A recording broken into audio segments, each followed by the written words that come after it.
श्रीगुरुवे नमः।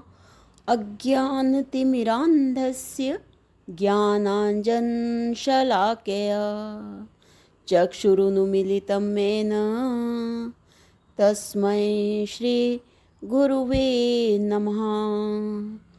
ॐ शान्तिः शान्तिः शान्तिः।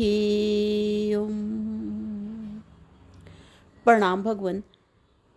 भगवान श्री आदि गुरु शंकराचार्य जी विरचित चरपट पंजरिका, जिसके भगवान परमहंस स्वामी योगानंद जी, जिनको आलू वाले बाबा भी कहते हैं, बहुत ही सुंदर मंत्रों की व्याख्या की है भगवान। मंत्र नंबर 8 की व्याख्या को आगे कंटिन्यू करते हुए मंत्र 8 है। अग्रे वह अग्नि पृष्ठे भानु, रात्रो चिबुक समर्पित जानू, करतल भिक्षा तरुतल वास, तदपि न मुंचत आशा पाश। तो स्वामी जी बता रहे हैं कि भाई जो ये धुनियाँ लगाकर और जो बैठते हैं और उनके जैसे पीछे पीठ के ऊपर धूप पड़ती है, ऐसे कष्ट सहते हुए भी आशा को नहीं छोड़ते। यदि ऐसी क्रिया शास्त्र निहित हो तो भी यथार्थ भाव रहित होने से फल देने वाली नहीं होती। प्राय देखा गया है कि बहुत से ऐसे तपस्वी कहलाने वाले क्रोधी और अनेक आशाओं के पास में जकड़े हुए ही होते हैं। बाहर की जलन सहते हुए भी यदि आशा की जलन को निवृत्त करने का उपाय न हुआ तो कुछ भी ना हुआ। शरीर तो अग्नि में जलने वाला ही है, उसे जलाने से क्या फल हुआ? आशा को जलाने में ही फल है। परंतु मति के मूढ़, जिनकी दृष्टि स्थूल पर ही है, आशा को समझते ही नहीं। आशा को समझने और तोड़ने की जिनमें बुद्धि नहीं है, चमड़े जलाने और लोगों को अपना तप दिखाने में ही अपनी बढ़ाई सिद्धाई करते हैं। वास्तविक पंच अग्नि क्या है, इसका उन्हें पता ही नहीं है। पांचों विषय रूप पंचेंद्रिय ज्ञान, पंचेंद्रिय अग्नि ही पंच अग्नि है। पांचों विषय रूप पंचेंद्रिय अग्नि ही पंच अग्नि है। उसमें विकार को प्राप्त न होना पंच अग्नि का तप है। स्थूल अग्नि सहन शक्ति होने में मदद रूप है, परंतु उसको ही अंतिम समझना जो है वो मूर्खता है। बालक से लेकर वृद्ध पर्यंत स्त्री और पुरुष भोगों की आशा से भरे हुए हैं। आशा, तृष्णा, इच्छा, कामना, वासना आशा के ही रूप हैं।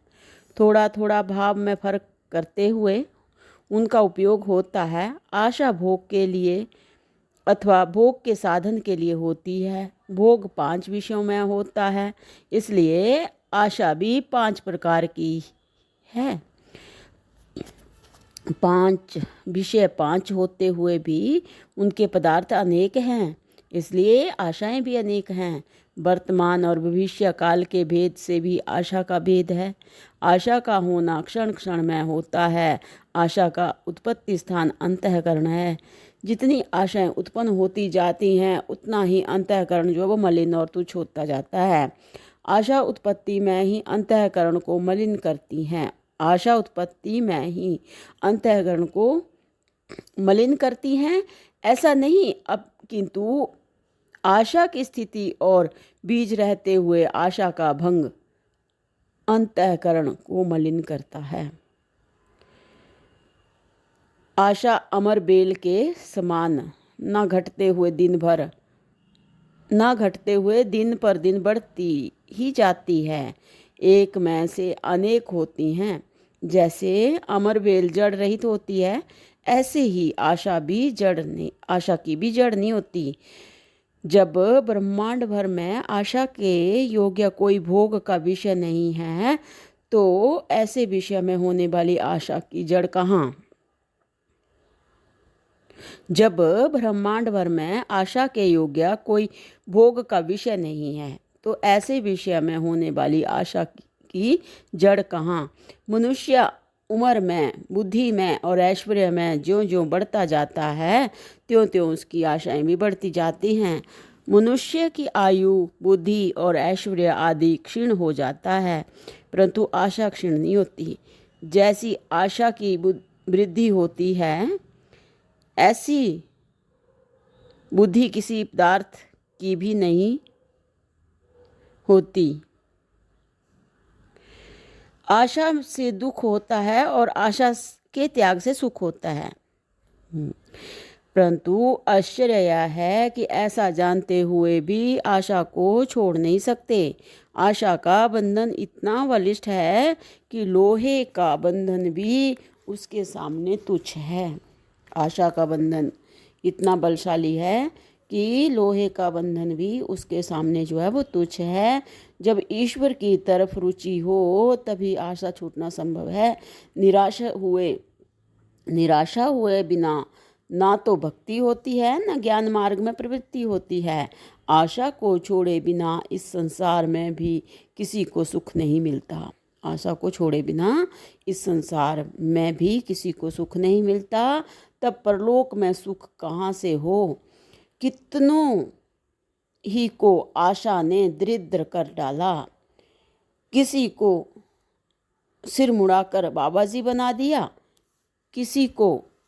किसी से जो है वो कुकर्म कराया, किसी को धर्म से भ्रष्ट कर दिया, कितनों को ही जंगल में भटकाया है, कितनों ही से घर मंगवाए हैं, कितनों ही को नरक का अधिकारी बना दिया है। ऐसी यह दुष्ट आशा किसी को ईश्वर का नाम किस प्रकार लेने दे। सब कुछ आशा होते हुए भी आशा का नाश नहीं होता। पतिव्रता स्त्री के समान आशा साथ ही रहती है, मरने पर भी साथ ही सती होती है। आशा से जीवन ठीक रीति से व्यतीत होता है, ऐसा समझना जो है वो भूल है। तो आगे स्वामी जी बता रहे हैं कि जीवन प्रारब्ध के आधार पर है, आशा के आधार पर नहीं। तो भगवान इससे आगे जो है वो अगले सत्संग से कंटिन्यू करते हैं। प्रणाम भगवान। ओम शांति ही शांति ही शांति ही ओम।